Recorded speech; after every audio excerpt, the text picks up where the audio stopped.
Good morning, I'm harleysch from the LaRouche organization with your daily video update for June 26, 2024.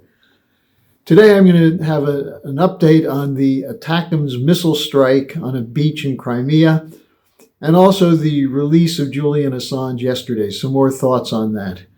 But let's begin with this update on the deadly missile strike that hit a beach in Crimea near Sevastopol.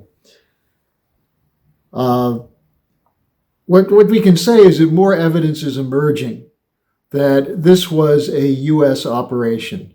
It may have been a Ukrainian who pushed the button, but the U.S. participation is clear and is a dangerous escalation. Among the evidence that's emerged is the fact that the ATACMS targeting is programmed by the United States, that the Ukrainians probably do not have the capability to do that yet, or the go-ahead to do it from the United States. So U.S. approval is required for them to use these missiles. Now, importantly, when the Russians raised this as in a meeting with the U.S. officials protesting this, the State Department and Defense Department officials dismissed the Russian charges of U.S. involvement and then turned around and blamed Russia. They said it's your own fault because of the Russian policy and the continued occupation of Crimea. Now, let's go back in time a little bit to take a look at where this idea probably came from. In May 2022, there was an article written by Malcolm Chalmers, who's the deputy director of RUSI, the Royal United Services Institute, which is a British military think tank. And the article was titled, "This War Still Presents Nuclear Risks, Especially in Relation to Crimea." And it was printed in the May 14, 2022 Financial Times. And what he goes on to say is that the Ukrainians will make efforts to retake Crimea, and it could lead to what he calls a Crimea Missile Crisis, that is, a nuclear showdown. And if Putin thinks he's about to lose Crimea, the argument goes, then perhaps he'll use nuclear weapons. And the danger of a nuclear confrontation over Crimea, Chalmers wrote, could, quote, make it easier for leaders to make difficult compromises, unquote. In this case, for the Russians to decide to leave Crimea, which is simply not going to happen.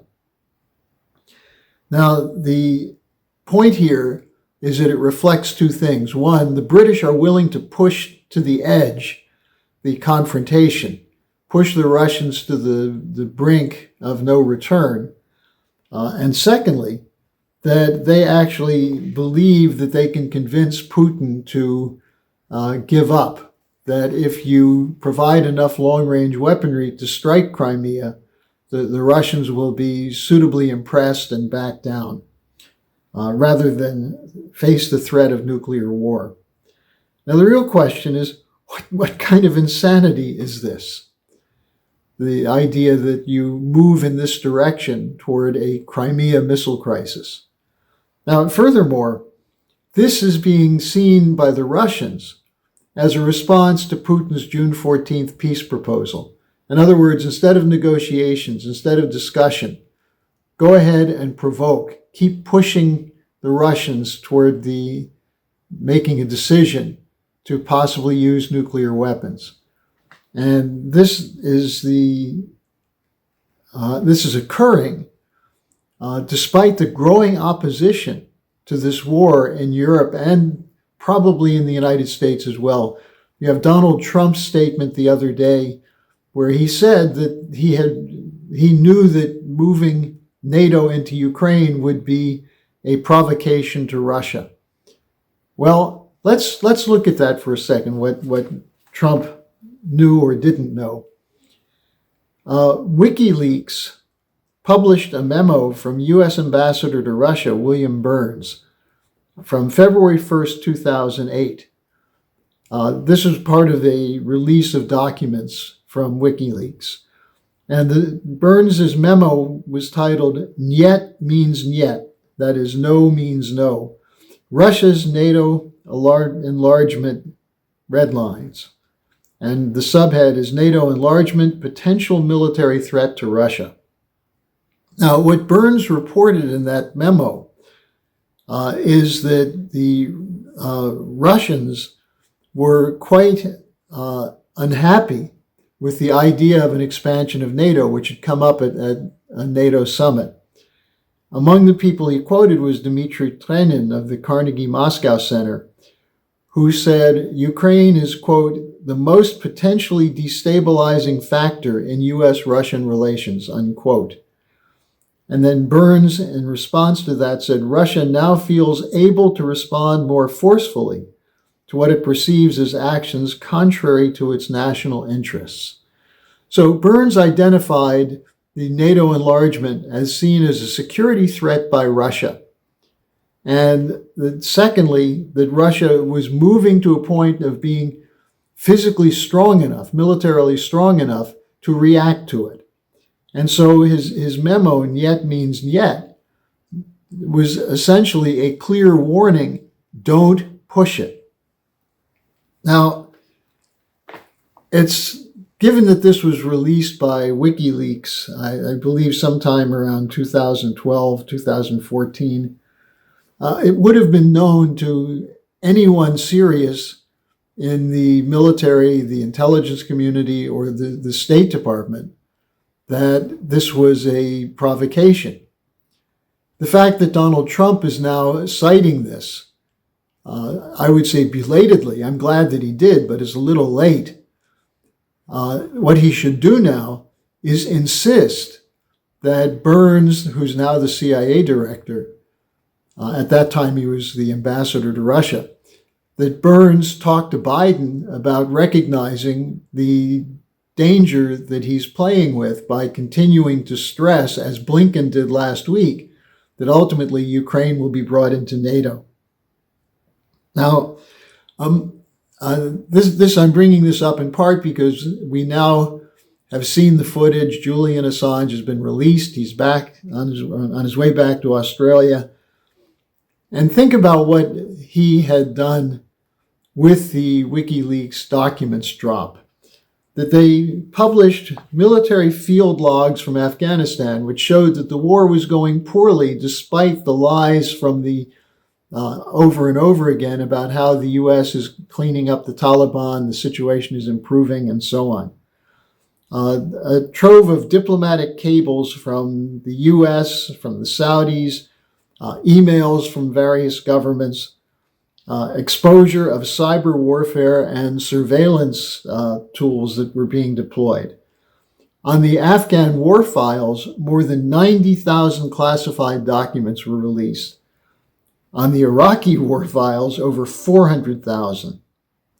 And what they showed is that the war was being conducted in opposition to the Geneva Convention, targeting civilians and infrastructure in ways that were not designed to protect against the development of weapons of mass destruction, but to destroy the country. There were also files from Guantanamo exposing the repeated violations of the Geneva Conventions in the treatment of prisoners, and also showing that there were hundreds of people who were rounded up for whom there was absolutely no evidence of involvement with terrorism. And then he had documents that he released on NSA spying. Some of these you may remember because they were so outrageous. The fact that the National Security Agency of the United States was spying on an ally, Chancellor Merkel of Germany, was spying on UN Secretary General Ban Ki-moon, among other leaders of countries, that these showed the out-of-control nature of the unipolar order, the idea that anything was acceptable to maintain the dominance of the United States. And the irony here is that they say that they were doing that to defend the rules-based order. In other words, the U.S. can violate the rules. and use the violation of the rules to impose on other nations artificial rules that they must abide by. That's what Assange exposed with the WikiLeaks. That's why they punished him by holding him basically in almost solitary confinement for 12 years between the time he spent in the Ecuadorian embassy and the time in Belmarsh prison. That was done to protect the corruption of the deep state, to allow the no transparency on what the rules-based order really means, and to silence opposition or silence truthfulness from the media and the press. Unfortunately, his freeing has not stopped this. And we can see it in terms of the U.S. policy continuing to provoke a provocation against Russia over Crimea and over Ukraine. Now, I'm going to be discussing these issues with Helga Zepp-LaRouche later today. It'll be 11 a.m. Eastern Time at theschillerinstitute.com, and you can send us your questions. The address for the questions is in the description section. Hopefully you'll take advantage of this, you'll join the discussion, and make sure that everybody you know is apprised of what we're doing to stop this war threat and to be brought into a cooperation with us to do that. So hopefully I'll see you in a couple of hours.